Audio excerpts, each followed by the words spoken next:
So first one that Turn my ink writer on here. Okay, go ahead. okay, so it says plot the complex number -3 plus 6i, and then it asks for the absolute value. Okay. So it said plot it. Plot it on a graph. It has a little graph. When you're plotting a complex number, the horizontal axis is the real, and the vertical axis is the imaginary. Okay? So the real part of this number is that. So we go to -3 on the real axis, and the imaginary part is 6 units up on the imaginary axis. So that point would be right there when you're plotting complex numbers. It's not an X and Y, it's a real and an imaginary. Now, the absolute value of a complex number is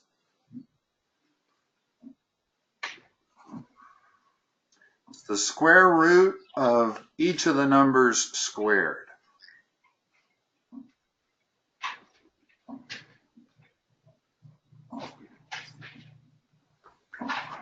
So that's the square root of 45, which simplifies to what?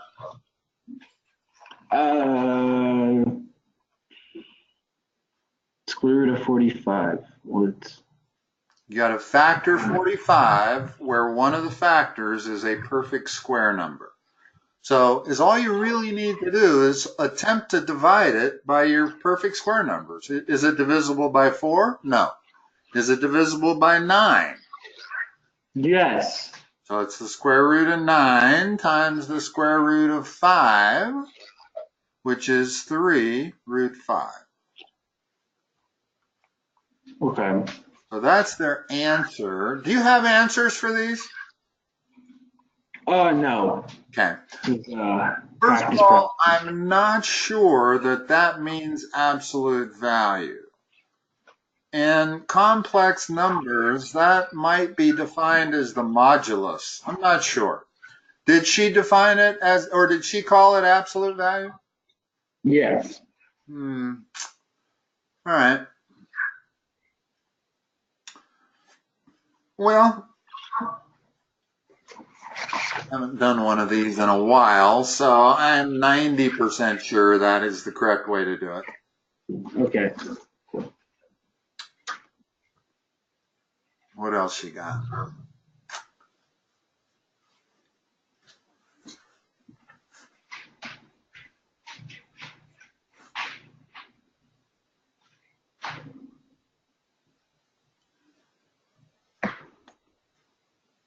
Nathan? Yes. Yeah, I'm sorry. I was looking at the sheet. Oh, okay. You want to take a picture of that sheet and send it to me? Yeah, here. What do I send it to you on? Send it to my email. Let me write it, in case you have never sent anything to me. I think your dad has. And I think this is the one I want you to send it to. This one gets to me the quickest. Your dad might be using my email that's on Digital Math Tutor, which gets forwarded to me. Send it to that.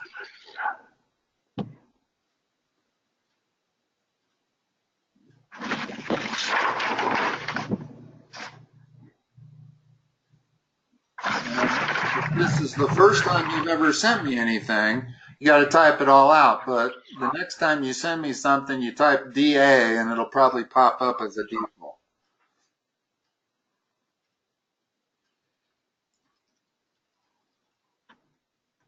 I'm attaching the pictures now. Yeah, make sure you attach it as either a large image file or an actual image file. Just don't do small image. You using an iPhone? Yes. Yeah, okay. Tell me when it says file sent.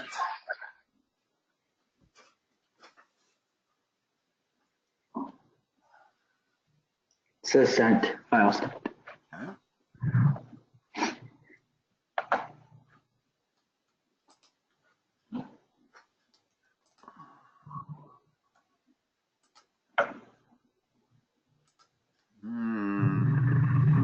There it is. Now, any particular, hold on a second.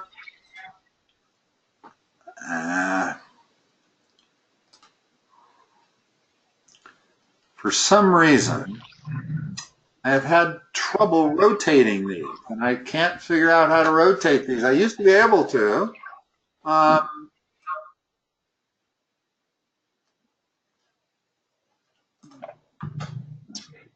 So let me see what I can do here. Let me think here for a moment. You used to rotate it, I think it goes the wrong way.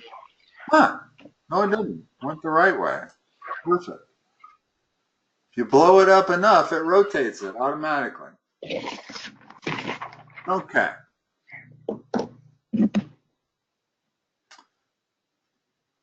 So this is a list of things that's going to be on the test. What's LT mean? Learning target. Okay. I can solve quadratic equations by factoring. Can you do that first one? I give it a shot. Okay. Pretty sure I Good as place as any to start, because you know you're going to get a lot of questions on factoring. Mm-hmm. Okay, so I'll try to say as little as possible, and you tell me what should go in there. Okay. Try to go in the same order that I've taught you. Use the steps. So we find the factors of 7. No? First of all, you got to split up the x squareds. Okay, so x and x is the first ones for both. Notice what you're doing is the opposite of foiling.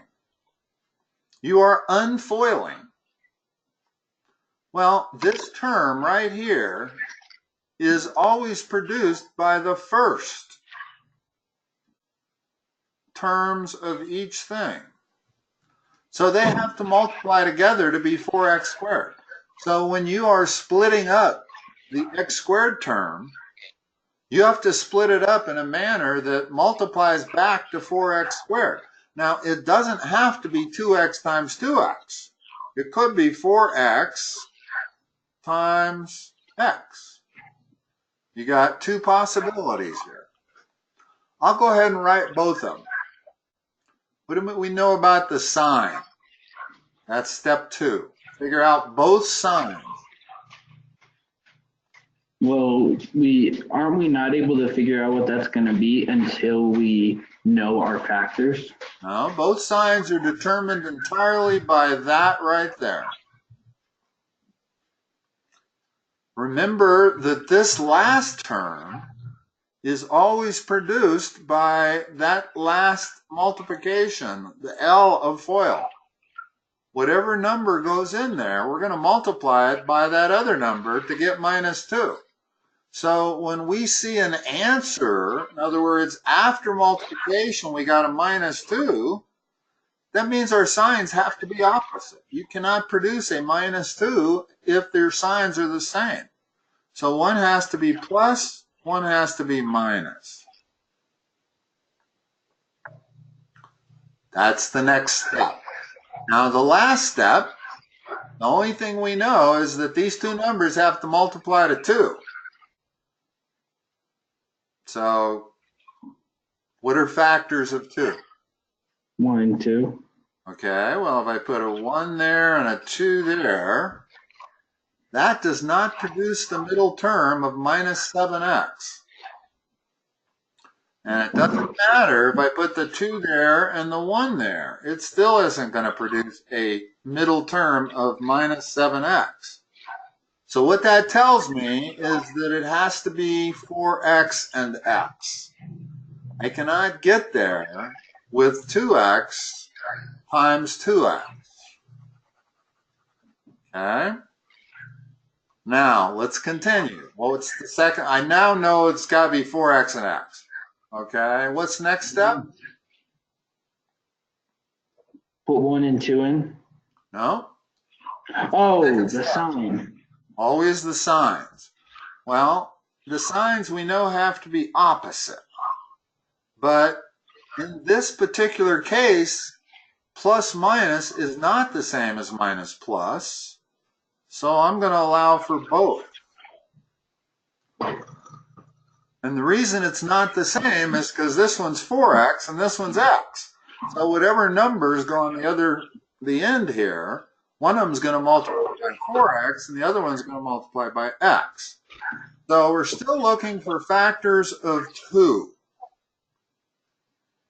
Okay? So I'm still going to only be limited to 2 and 1. But I've got 4 different combinations I can put them in. Okay. Well, I'm just going to randomly pick one. Okay? I'm going to start there. 1 and 2. That's my first pick. And it's just strictly randomly. Okay. What middle term does that produce? That is always part of the process when you're factoring these hard quadratics. Part of the process is figuring out what middle term is produced. That's why I use my double smiley face, because this first one is the inside 2 terms, the outside 2 terms, you add them together, that's how you get your middle term. So what does this produce on the inside? Negative 1x. What's it produce on the outside? 8x. Add them together, what do you get? 7x. Aha. You got the right number, but the wrong sign. That can always be rectified by moving it up to there. Always gives you the same number, different sign. Now the inside is plus x. The outside is minus 8x. The total is minus 7x. Bingo. We got it. We got our answer. That is the process that I go through every time I have to solve a difficult quadratic.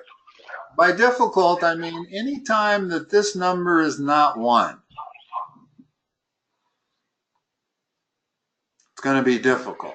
If that is strictly an x squared, then you can always use it using 3 steps or 4 steps. I can write them down. You can memorize them. You'll never miss one. The moment that is a number other than 1, it becomes quite a bit more difficult, and it becomes a trial and error process. Okay. Now, one of the things, let me add, is that you never have to try all 4 possibilities. Let's say I'm doing this, and I know it's plus minus or minus plus, and I happen to start with a 2 there and a 1 there. Well, now my inside is 2x, my outside is minus 4x. Add those together, I don't get the right number. 2 is not 7. So I know that if I move the 2 down to the negative sign and the 1 down to the positive sign, I'm just going to get a plus 2x. So I've eliminated two choices with 1 attempt. And that's always the case. In other words, I know that the 2 has to be on the right side and the 1 has to be on the left side. So my next try is going to be that and that. That gives me negative 7x. Boom. 2 tries and I'm done. I didn't have to try all 4. You never have to try all 4. You can always get it in 2 tries. Always. Okay. Okay? You just have to understand what each trial means if it's not correct. You have to know how to make or how to rule out the other possibility. All right, let's try this one.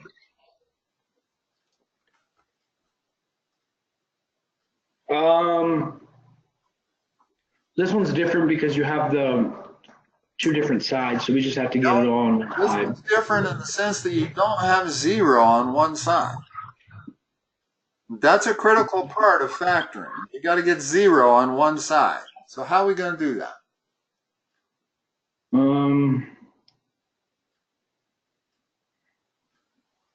I know that I know, but I'm forgetting in the moment. Okay, when you can't remember how to do something in math, do whatever you can do. There's only one thing I can do here. What is it? Multiply both sides by x plus 1? No. Divide, I mean. You've got -3. In other words, let's get rid of those parentheses. That's always a good move forward position. When you get rid of parentheses and or denominators, you're going forwards. Okay? So I'm going to distribute that. That's going to be minus what? 3x. Keep going. Minus 3. That's distributed. Still got that on this side. Now, what's the next step? If I want 0 on one side, what do I need to do? Add 3x and 3 to both sides. Okay, let's do it. What do you get? 3x squared plus -1x. What is that 3x doing right now? Oh, it's adding, you're right. It's 5x. being subtracted. So you're always doing the opposite. If it's currently being subtracted, you've got to add it.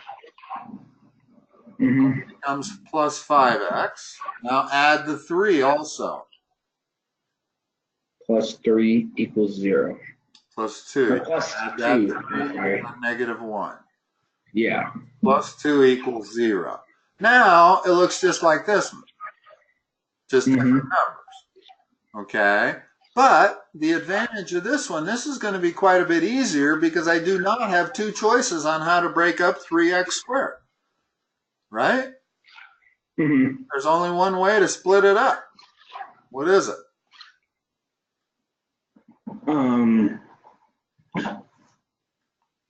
3x times x. Yeah. In other words, last time I could do 2x times 2x, or I could do 4x times x. Either one of them could have been correct. This time there's only one choice. Okay. Now, second step. This problem's a whole lot easier. Both plus or Yep. 1 and 5. No, this tells you they're both the same. You cannot produce a plus 2 unless it's negative negative or plus plus. Once you know they're both the same, this tells you they're both plus plus. Now, I've only got one choice on my numbers. My factors are still 2 and 1. I can either put the 2 on the left and the 1 on the right or vice versa. That's it. Which one's going to produce a 5x in the middle? 2 on the left and 1 on the right. Yeah. And I usually check these when they're hard just to make sure, but I don't check them by completely refoiling them. I only check them by doing the inside and the outside and adding them together and making sure I get that middle term correct. And yeah, I did. So we're not quite done because I can solve quadratic equations by factoring. So far, as all we've got it is factored. In other words, I've got it now so that those two things multiplied together are equal to 0. Yeah. What are the answers for x?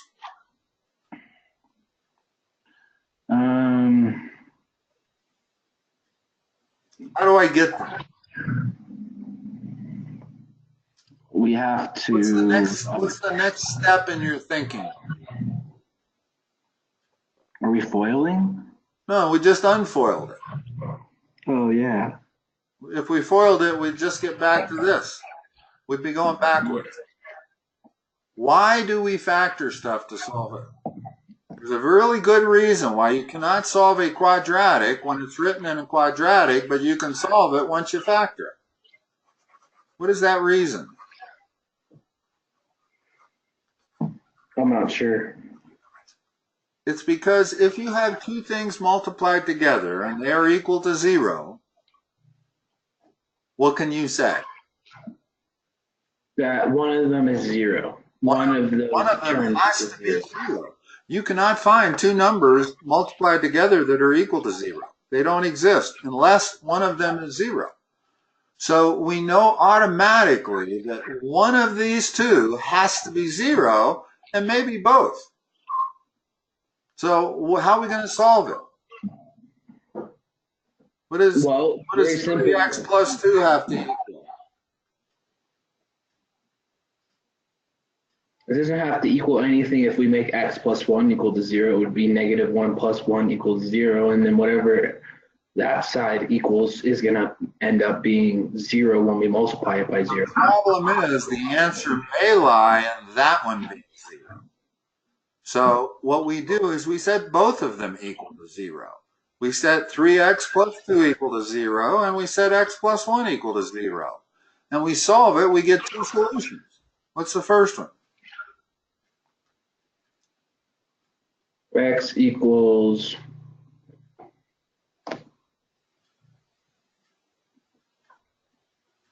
I'm not sure, actually.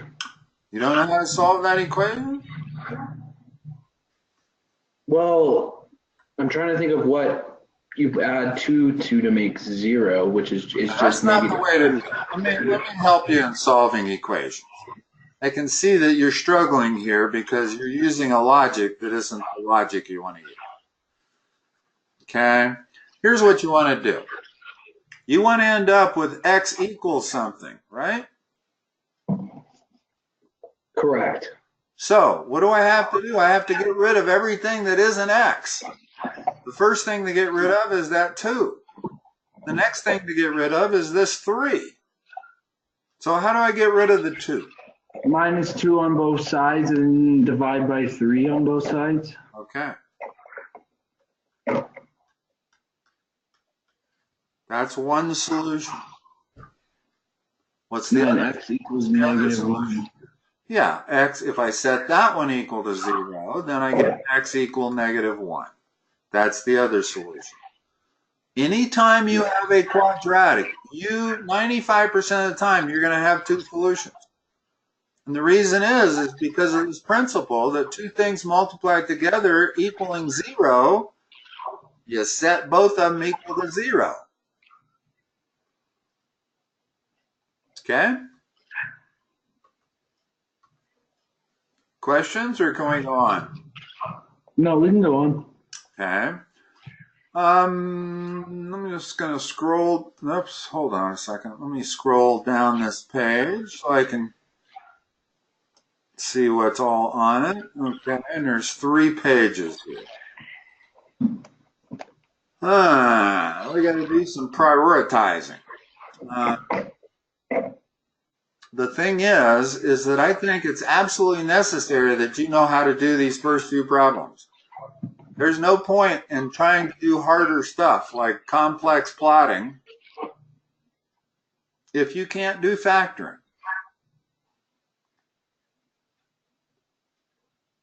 Okay. So I say let's just keep continuing and make sure you can do all of these by the methods they are asking you to do. Mm-hmm. 6. Well, would we start off by adding 80 on both sides? Okay, what I'd like you to do is read the next line to me. You don't have to even explain what you're doing. Just read what the next line's going to read. 4x squared equals 80. Keep going. Would we square root of both sides? Oh, remember, try to isolate. You're trying to isolate that before you take the square root. You divide by 4, and 4x squared divided by 4, excuse me. Equals what? Equals 20. Yeah. Now that you've isolated one thing being squared, you can get to the solution by taking the square root of both sides. Yeah. And it says no decimals, meaning you need to leave everything in radical format. So what's my next step? Or what's my next line?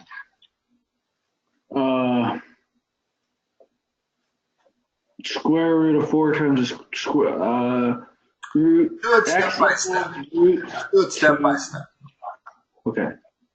What's x equal? Square root of 20.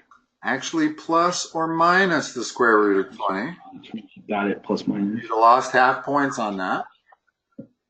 In other words, that's extremely important to remember. Okay? Okay. Now, X equals plus minus. Go ahead. Plus minus 4, square root of 4 times the square root of 5, which will simplify to root plus minus 2 root 5. Perfect. That's the answer. Or I should say that's the two answers. One answer being 2 root 5 and the other answer being minus 2 root 5. And you solved it by taking square roots of both sides. Now, B is just slightly different. In other words, what we want to isolate before we can take the square root of both sides is that. I do not want to multiply that out. I do not want to square x plus 4 and end up with this quadratic expression that then would become more difficult. So if I'm going to do this by taking the square root of both sides, that's my goal. What's the next line?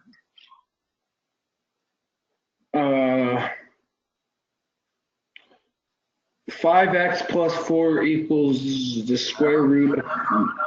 First of all, you can't do that. The 5 isn't being squared. Oh, yeah. Okay, so you cannot distribute that 5 into a expression that is being squared. You can square the expression first, but that expression squares just this. It just gets more complicated. Now I got to multiply that by 5. This problem I'm not going to be able to solve by square roots. I have created a quadratic. I can't solve a quadratic by square roots. So that's not the direction I'm going to go. There's only one other direction to go. Remember, what I'm trying to do is isolate that.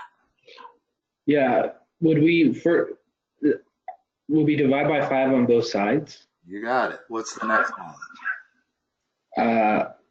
X plus 4 squared equals, well, actually it could be just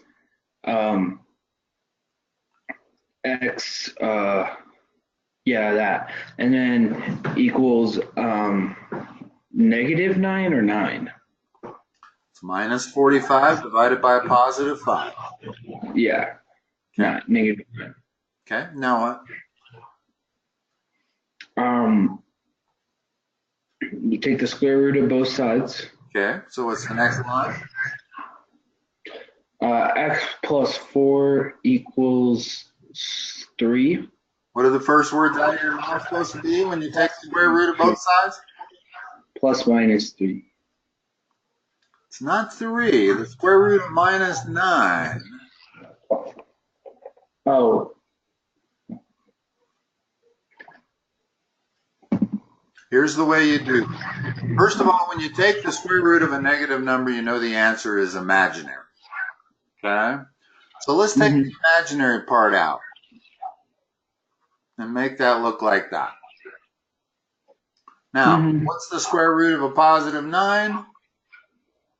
Square root of 3. What's square root of negative 1 equal to?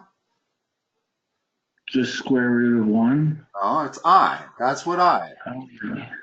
So this, in other words, the square root of negative 9 is 3i.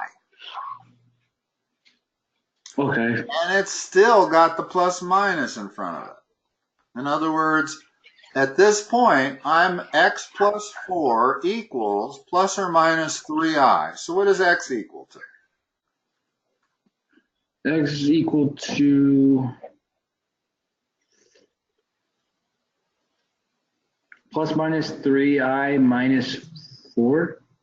Yeah, only we don't usually write it like that.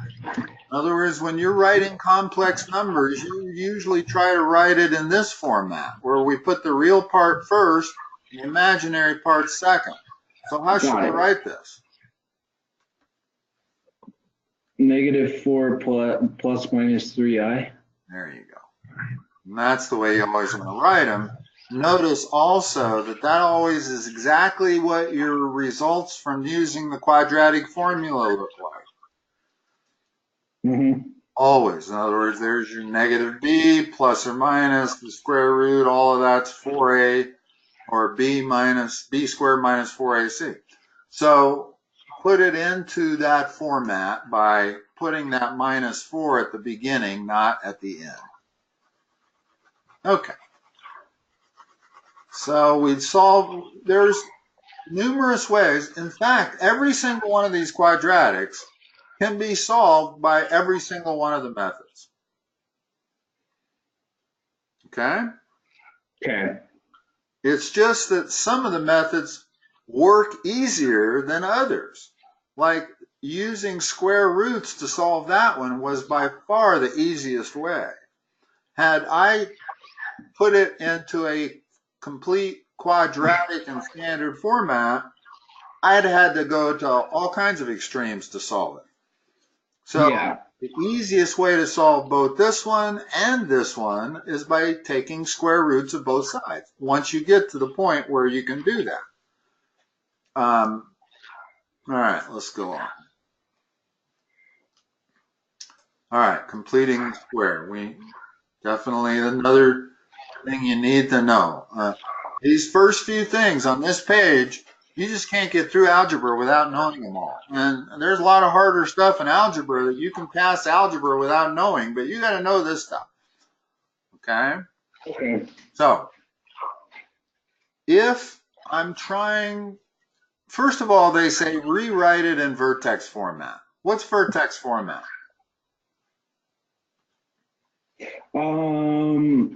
I don't remember the formula, but I know it's got H and K. Y equals AX plus H. It's never plus. Never plus. It's always minus. Squared plus K. Uh-huh.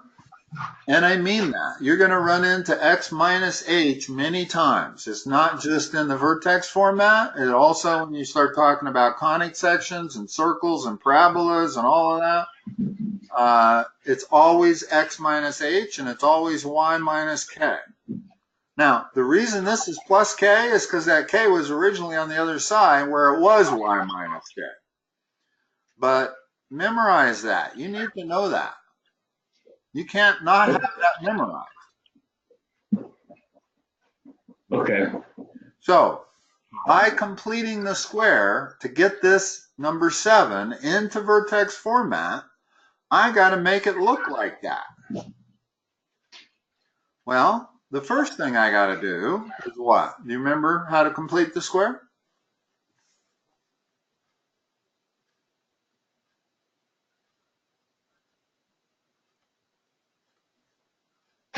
Put parentheses around the two terms that have X in them and leave room to complete the square.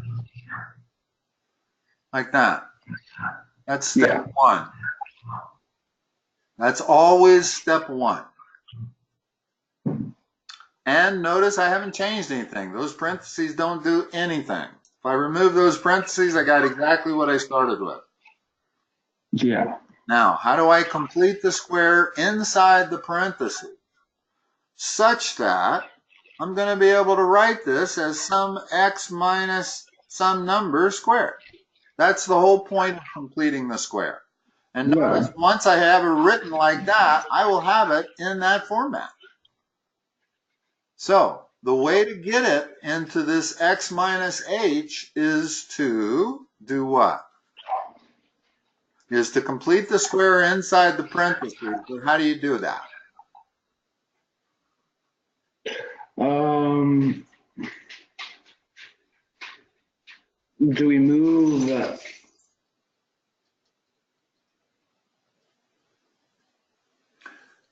Nathan, math is all about memorizing methods. That's really what it is about. It's not memorizing formulas, it's memorizing methods. So you need to memorize the method by which you complete the square. It's not hard. Okay. It's only 2 steps. Okay. What's the first step?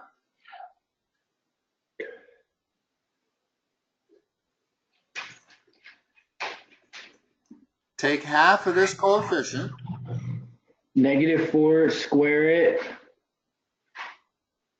and then add it. Always being added. So what's -4 squared?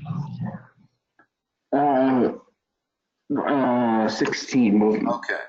That's what you have to do. That's step 1. Now, I just changed everything by writing in a 16 there. How can I rebalance such that I still have that? I cannot deviate from that. I can never violate that function. I can just rewrite it in different ways. Yeah. So what do I have to do since I just added 16 to the left, to the right side of the equation? What do I have to do? You have to add it to the other side. No, the other side's got the y on it. I want to leave that y alone. So what's another way to balance it?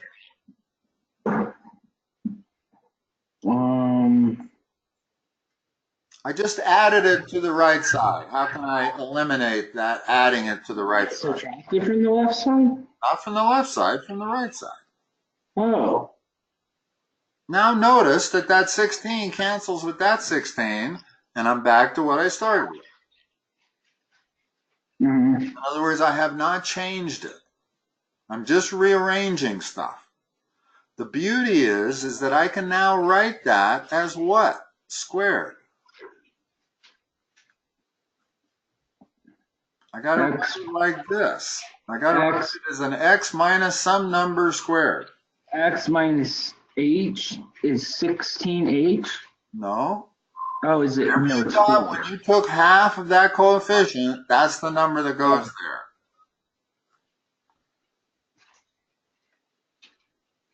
Now, can you see why? In other words, if I square x minus 4, I get this. That's the whole reason we complete the square, is so that I can write that as a perfect trinomial, meaning that I can write it as a linear term squared, a linear binomial squared. Now what do I do with this?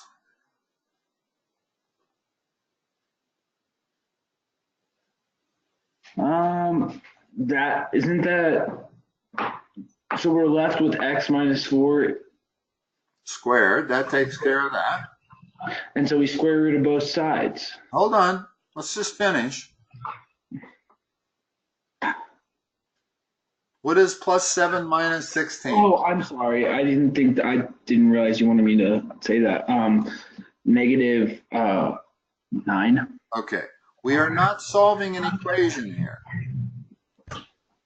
There's a big difference between solving an equation and writing it in vertex form. We now have it in vertex form. We have satisfied the problem. We're not solving anything. That's it. We just wanted to put it in solve by completing the square, but they don't really mean solve. They mean getting it into vertex format. You do by completing the square. Yeah. Okay. Now, here's our answer. But, so I'm going to write the answer right there.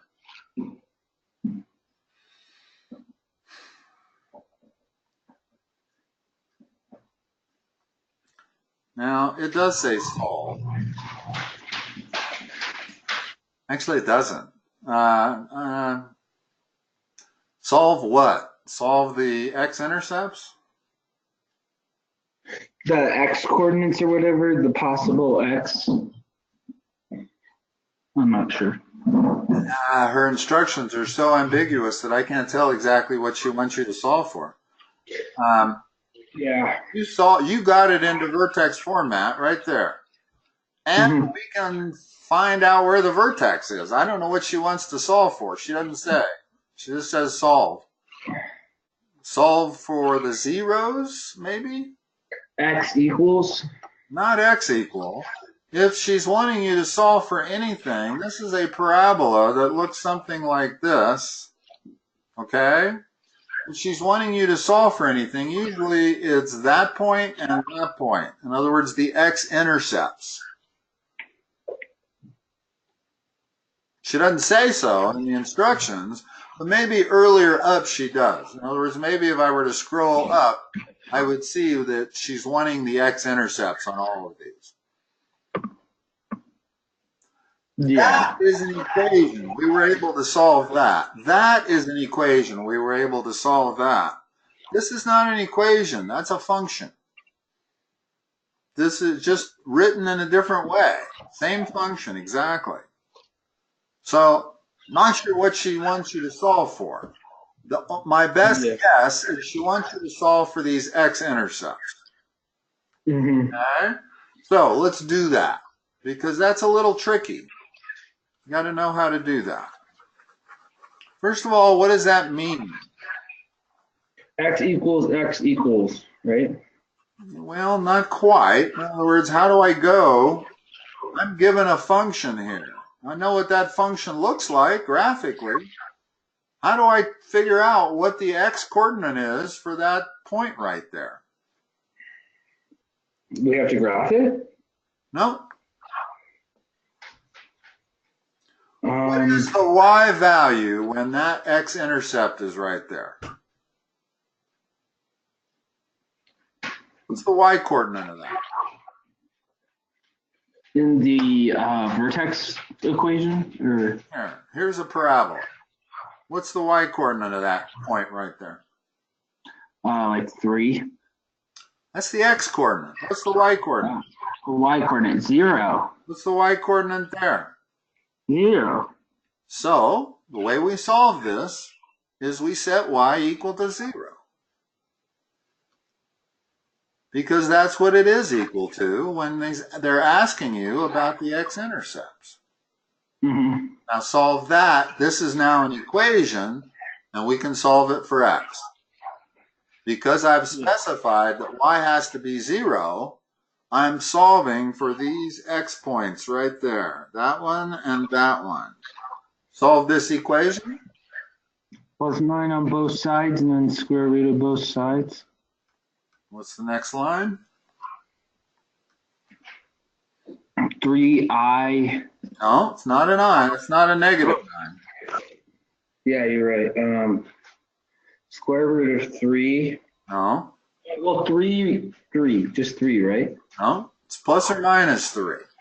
Plus or minus 3, you're right. Equals what? Equals x minus 2. Keep going. What's x? 3 plus minus 3, right? How do you do this problem? What am I going to do to get the x? Adding 2 on both sides. Okay. So the first solution is plus 3 plus 2, which is equal to 5. The second solution is minus 3 plus 2, which is equal to minus 1. So there's my two solutions. X equal 5 right there. And it turns out that my other cross point was minus 1. So I didn't draw it right. It should have been drawn like that. But that tells you where that parabola crosses the x-axis by doing it this method. And I can only guess. She says solve. She doesn't say solve for what. But I'm going to guess that she meant the x-intercepts. Yeah. All right. Let's do another one right below it. Because this is the best way for you to figure out how to do it. Is to be told how to do one and then do one on your own after that. So let's start it. I'm going to write it up here. X squared plus 12x minus 5 equals 20. Notice something else. This is an equation that we can solve. This is not a function like that. There's no y. We only have x's. When you only have x's, it's an equation you can solve for x. So, but we do have to have the vertex form for the. What's that? We do have to put it in vertex form. Okay, let's do that. Okay, so. Now, hold on a second.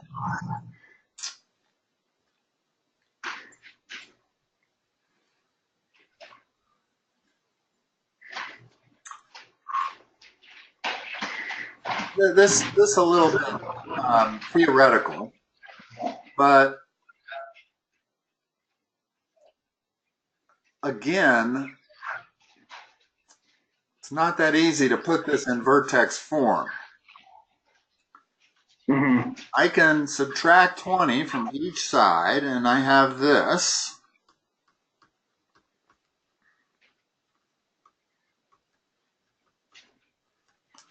But it's still an equation. Yeah. I can't really get it into y equals this. So again, her instructions are a little confusing. I can only presume that she wants you to put this part of it in vertex format. Yeah. Okay, let's do that. How do we do that? We'll do it exactly the way we did this one right here, number 7. Okay, so y equals a is going to be, we can't decide a yet, right? Yeah, here, in other words, what we're trying to do is put the left side of this equation in this format right there. Oh, okay. Now, we don't know what a is yet, but a ends up always being the coefficient of the x squared term, which in this case is 1. It's very frequently 1. Okay? That's the point. You don't need to worry about a. What you need to do is figure out how to complete the square of that. Okay, so What is the process? You got to memorize this process. It's not magic. It's a process. If you need to write it down, you should. Step 1, step 2, step 3. Okay. Okay? What is step 1? We have to put it in that form, and then I know that. What did we do over here? What did we do on number 7?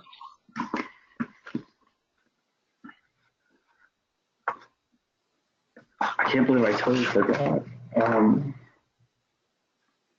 Okay, first of all, you want to put parentheses around those two terms.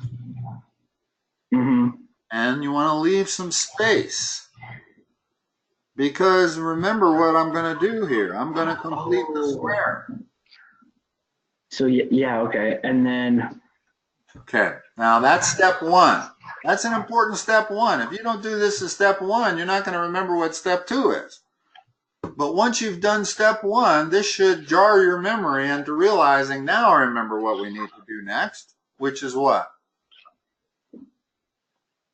Which is to divide 12 by 2. Okay, and then what? 6 times 6 will equal 36. And then what? Add that to 12. Not the 12. Not well, add that to the. Making that the third term of that trinomial. But you can't arbitrarily just add numbers. So yeah, so we added on the outside of the parentheses as well. Not add. I got to do the opposite of what I did. Subtract. I got to subtract 36.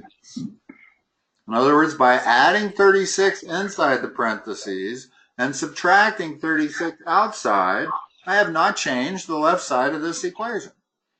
Mm-hmm. Okay, now keep going. How can I write this? Now that I completed the square, that's what allows me to write that as this way. X plus 12. It's not 12. Oh, 6 Squared. squared. That's what that equals.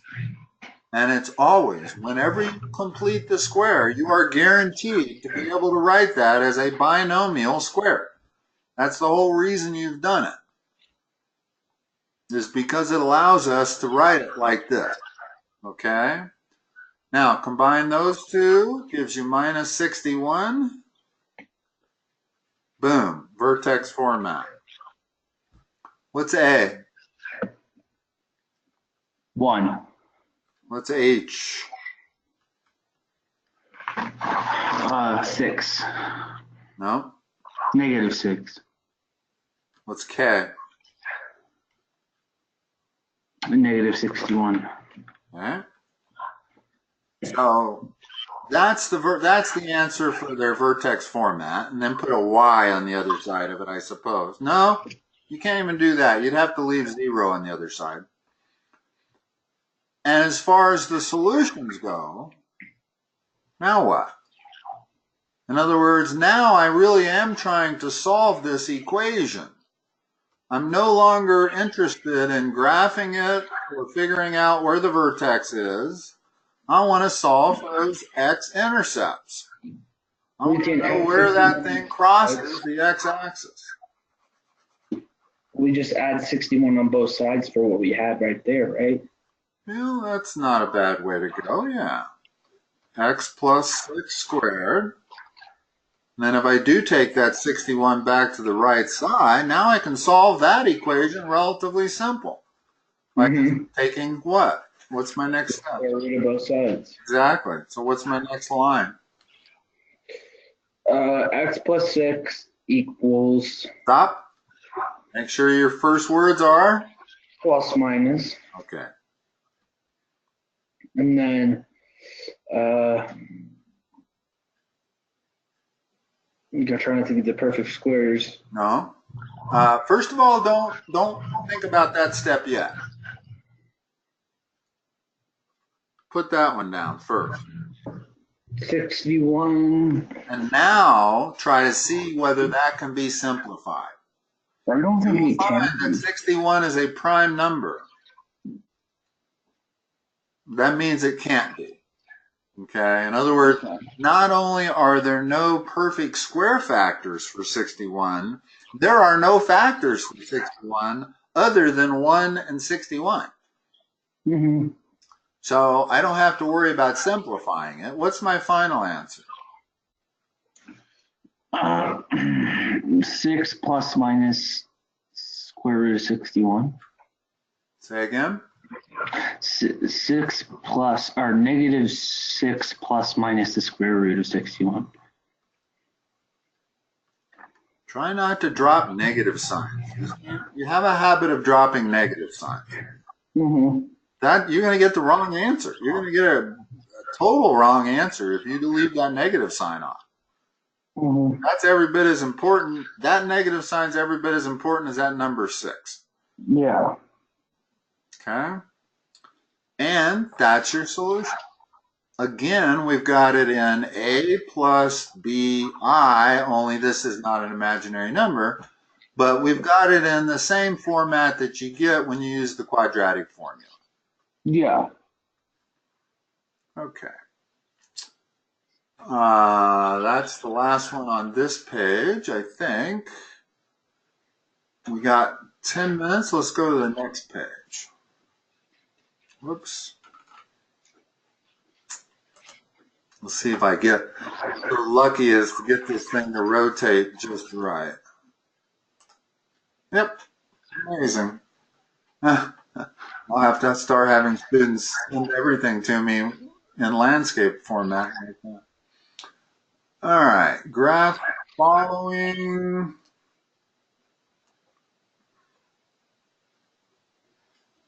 Let's make sure you know how to do number one. It's the easy one. Okay. Tell me where to begin. These are a little difficult to do online because ideally you would be graphing this instead of telling me how to graph it. But if you're telling me how to graph it, where am I going to start?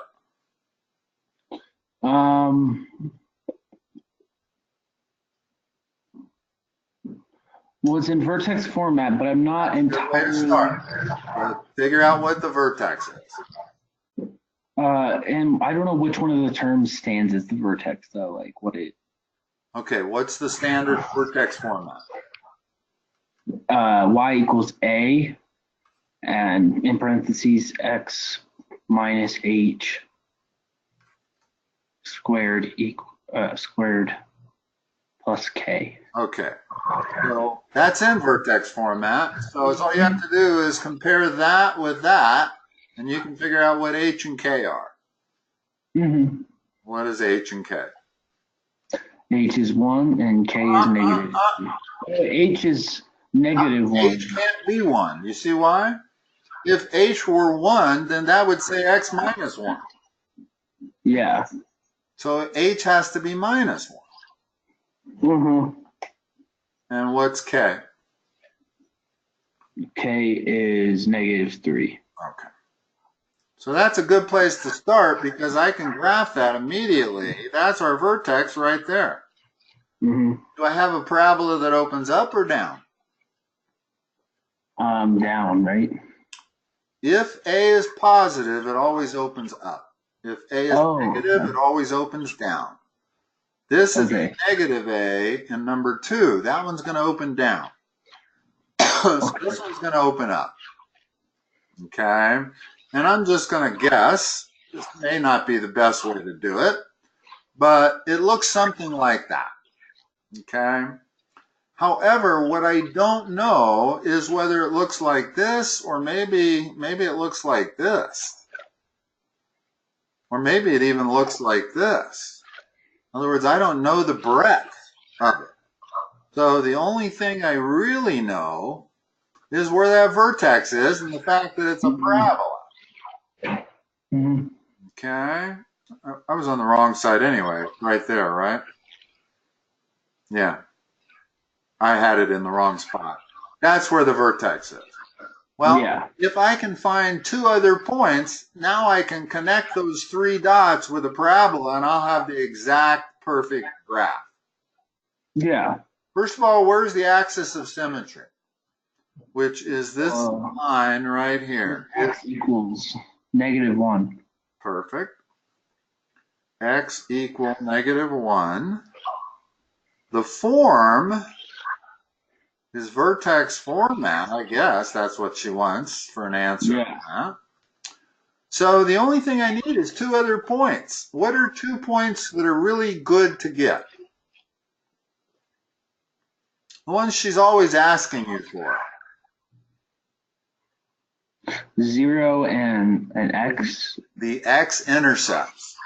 Yeah. There's going to be 2 points that that parabola goes through. I'm not sure if that's their location. We got to figure it out.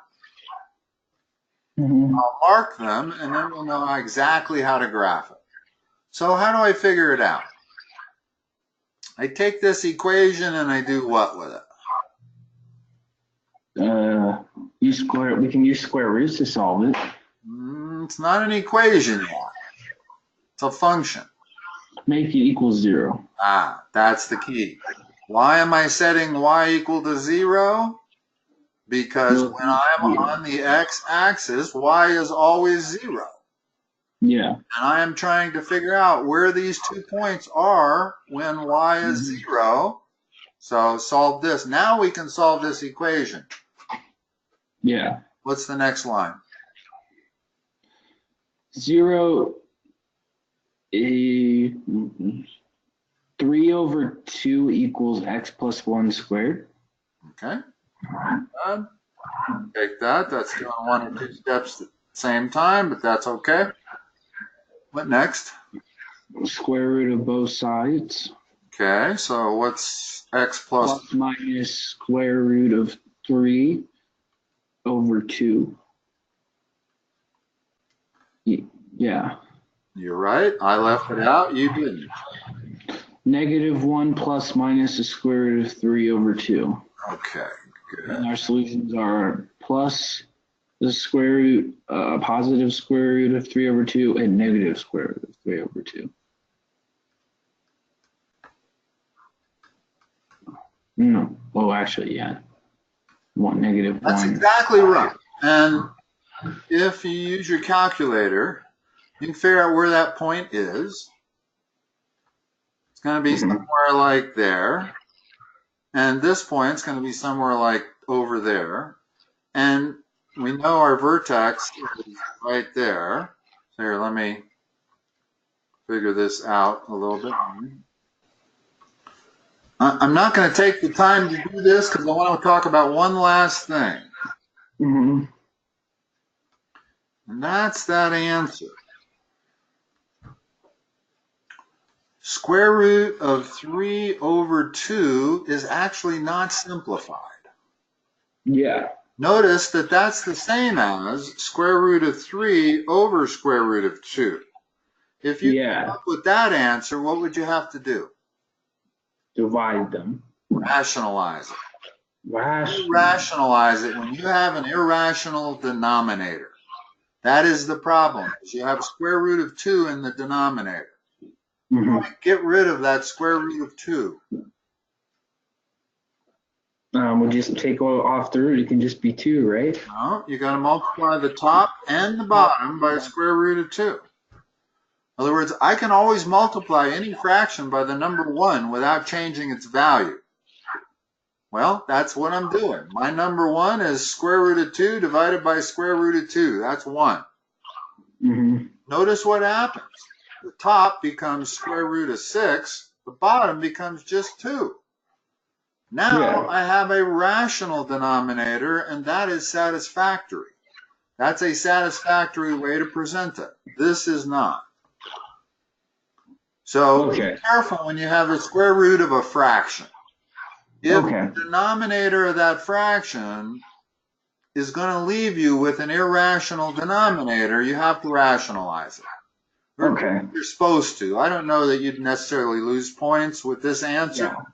She might give you full credit for that, but she'd probably point out the fact that that's actually square root of 6 divided by 2.